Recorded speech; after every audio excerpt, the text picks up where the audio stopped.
Ismi dari 12 MIPA 2. Saya Zulfa dari 12 MIPA 2. Saya Sinta dari 12 MIPA 2.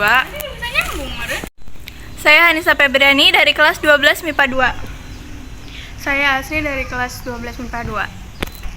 Apa sih? Iya. Tentang apa? Osmosis. Jadi, osmosis adalah perpindahan pelarut dari daerah dengan konsentrasi zat terlalu lebih rendah ke daerah konsentrasi zat terlalu lebih tinggi melalui membran semipermeabel. Berbagai jenis osmosis meliputi yang pertama ada eksosmosis, adalah ketika suatu zat ditempatkan dalam larutan hipertonik, molekul pelarut keluar dari sel dan sel menjadi lembek.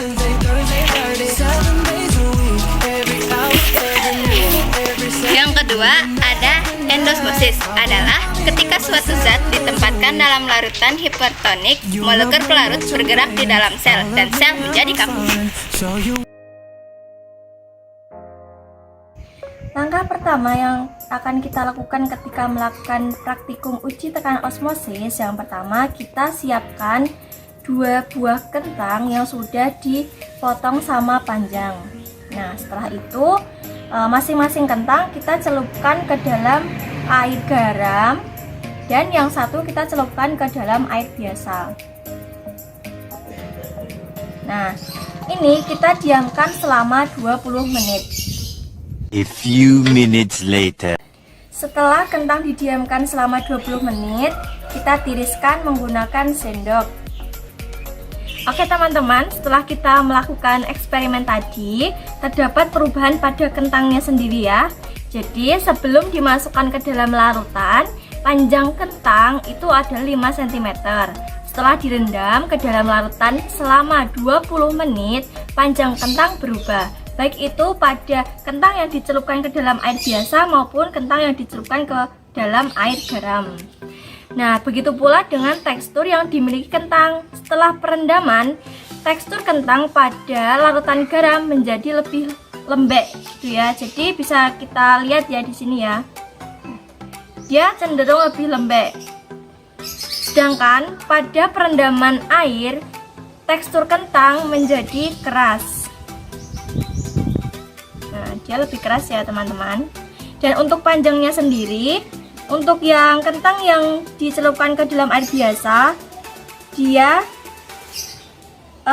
nambah menjadi 5,1.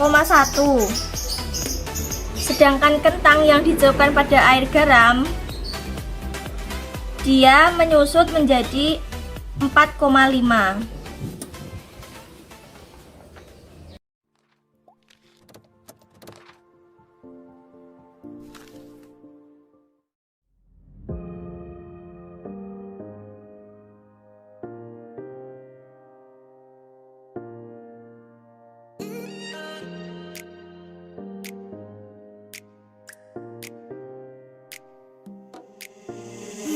Seperti pada penjelasan osmosis di awal, maka peristiwa osmosis terjadi pada kentang yang direndam di air garam. Hal itu terjadi karena sel-sel kentang yang bersifat hipo keluar menuju larutan yang bersifat hyper, sehingga perubahan terjadi pada kentang. Sedangkan kentang yang direndam di air biasa, perpindahan air secara osmosis terjadi dari air yang bersifat hipo menuju sel-sel kentang yang bersifat hyper. Akibatnya membuat sel mengalami tekanan tinggi hingga membuat kentang menjadi lebih keras. Nah, itulah proses osmosis yang terjadi pada kentang. Oke, terima kasih telah menonton. See you next time.